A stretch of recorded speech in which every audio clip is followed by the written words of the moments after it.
today we'll focus on two more constructions. One's going to be a perpendicular bisector or a segment bisector, and one's going to be an angle bisector. Okay. And so here's some of the directions. Like I said, you can follow these or not if you want. Here's basically the meat of it right here, is that you use your compass to put some marks above and below. Here it has to be above and below because to make a line, how many points do you need for a minimum? You need 2. If I only go above, I'm only going to have 1 point. So this is very similar to yesterday, except now there's no other point. There's no point C or Z, I think is what we used yesterday, right? Or on your worksheet it was A or something like that. And so here we don't have that. So what are some very important, I'd say there's probably 2 things that are very important about the compass that you need to know about doing something like this. What do you suppose one of them is? If we're going to try and do this one. I'm getting you to read through it if you want. Again, second hour came up with 2 very important things probably about the compass. Yeah. Yeah, keep it the same setting, right? Don't start your setting in one and then change it halfway through. It's not going to work very well. All right? And the other one is, so let's say I did that here, and here's my setting, and I kept that setting, and I went over there. Is that going to work? So it's probably very important then. What's the other part of for this particular one is that the compass has to be more than half. Okay, otherwise it isn't going to work. All right? So let's try one. Well, there's a point right there. I better put the point on the point then. Hello. There we go. So there we go. I put the point on one of the points. Yeah, that looks pretty good. Now we're going to have to move that a little bit. Looks good. Do you think that setting is going to be appropriate for me here? Is that going to work out for me?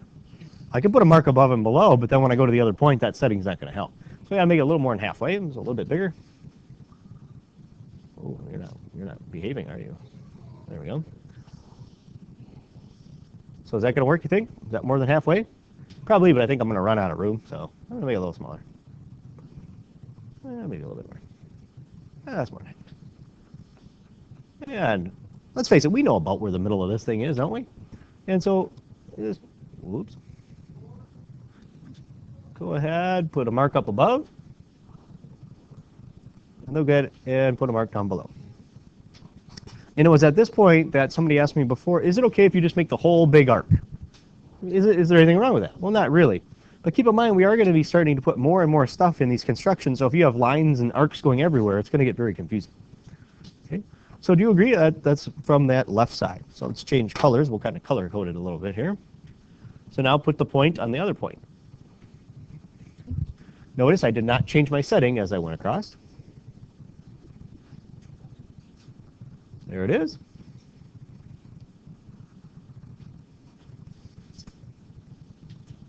And there it is.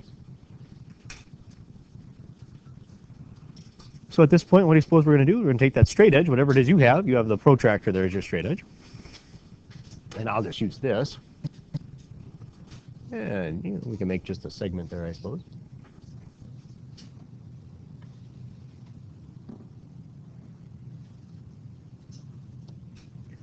Oh, that looks pretty good. I don't think I really have to do much. So at this point, there are various things that we do know. We do know that that is a right angle. We can mark that now because we constructed it so. We also know that that is congruent to that.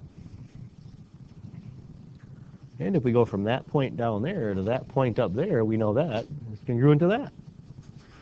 We know quite a bit about this, actually. And that is called the perpendicular bisector. We have cut that segment in half with a perpendicular line. Again, you could stop once you get to the line, but you might as well just connect your 2 points. It's probably the easiest way to do it. Okay. Any questions about that?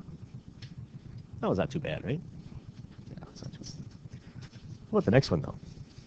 If you get on the back, you have a bunch of directions. You can read them if you like them.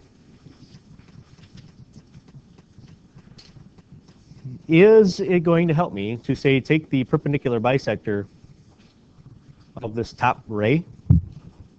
Is that going to tell me where the angle bisector is if I do the perpendicular bisector? That's what we just did. Is that going to help? Not really. What if I take the perpendicular bisector of the other ray? Yeah, that's not going to help either, is it? Huh. Well, we got to find something. And this is the nice thing. You can pick any setting you want. But it is, once again, pretty important to keep your setting. Once you find that setting that you're comfortable with, just keep it. And what you're going to do is you're going to make an arc on each of the rays at that setting. Now, some people like to just make the arc all the way like this. See how I hit both rays? You can do that, or you can just make a little arc on each of the rays. It's up to you. Because remember, you are going to have lots of these things going on here in a little while. And this might be another one where on the side of your notes you might want to say keep the setting or something like that so that you don't forget and start changing the setting. Remember, on the other side, it did have to be more than halfway for this to work. Well, now that I've done that, I basically have that point there and that point there. And so I have new points, and so let's go ahead and put the point on the point. Do you think making the arc right about there is going to be helpful? Do you think that'll find the angle bisector for me? Put an arc right about there? It might, right? Put an arc something like this, right? Because let's face it, the angle bisector is not going to be going off here to the left. Right? It's going to be in the middle of that angle somewhere. Well, we're almost there now. We only have one little thing left to do. That's the one thing we haven't dealt with is the other point, right? Go ahead, put it right there.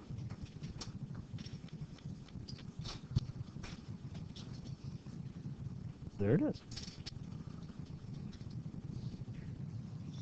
And then there is a new point right there. And go ahead and use your straight edge.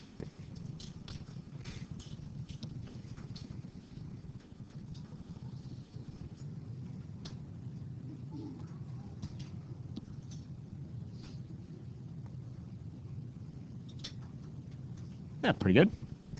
And then if you wanted to, you could come in here and put congruent marks. I normally do that. Put little tick marks in them when I do it, because otherwise it kind of looks like your arc that you already put in there, right? If you do it otherwise. So I like to just put that they are congruent. So let's say we started with a 50-degree angle. We know each of those is 25 for sure. Do you think you change what you do if I give you an obtuse angle? Not really. You do the same stuff. Just got to be a little bit more careful.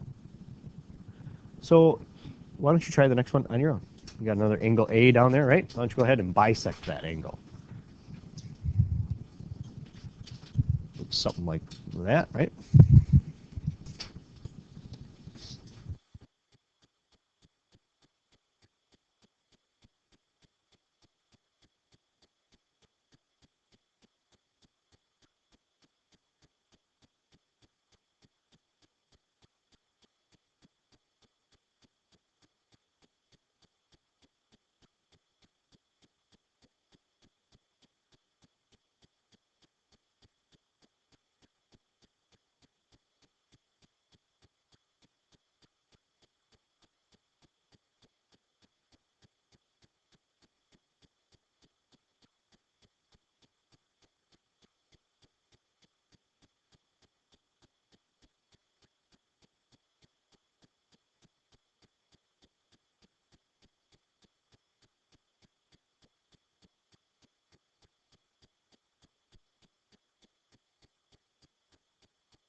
Okay, if you're wondering why there was no sound on that one, it is because we had a guest presenter who will remain nameless.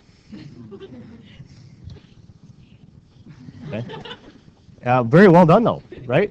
Just a few issues with the compass there, but had the right strategy. Right?